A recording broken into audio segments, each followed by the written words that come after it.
Updated on November 11, 2020, 12:40 p.m., CBS News Georgia Secretary of State Brad Raffensperger announced Wednesday his state will conduct a manual hand recount of all ballots cast in the presidential race in the state, as he faces growing pressure from fellow Georgia Republicans over unsubstantiated accusations of voting irregularities and mismanagement of the state's elections. This will help build confidence. It will be an audit, a recount and a recanvass all at once, Raffensperger said at a press conference. It will be a heavy lift. He said the presidential contest will undergo a risk-limiting audit, which requires a full by-hand recount in each of Georgia's 159 counties. 97 counties in the state have sent in final numbers to the state, Raffensperger said, and the current margin of votes between President-elect Biden and President Trump is 14,111.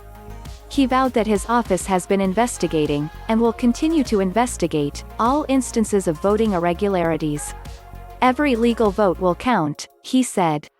Raffensperger was joined at the press conference Wednesday by elections directors from across the state, and he praised them for their work ensuring all legal votes are counted. They executed their responsibilities and they did their job, he said. This is a process. It is a process defined by law. CBS News still considers the presidential race in the state too close to call. Raffensperger predicted last week that because of the tight vote margins between Mr. Biden and Mr. Trump, the race would head to a recount. Raffensperger's latest announcement comes after the Trump campaign and Georgia Republican Party sent him a letter on Tuesday requesting a manual hand recount of all ballots cast in the state before it certifies its results. In its letter to the Secretary of State, the Republicans allege voting discrepancies and statewide errors, though they did not cite specific evidence of such irregularities.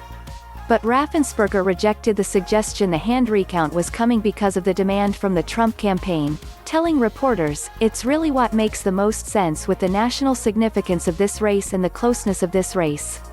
Raffensperger, a Republican, has come under increasing scrutiny from fellow GOP officials in his state, which is also set to take center stage as control of the Senate will be determined by runoff elections set for January 5. On Monday, Senators Kelly Loeffler and David Perdue, whose respective races are each heading to a runoff, called on Raffensperger to resign because of mismanagement and lack of transparency, though they did not cite examples of the alleged mismanagement.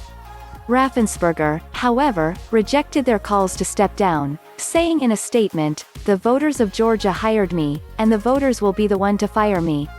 He also suggested the two GOP senators shift their focus to retaining control of the Senate.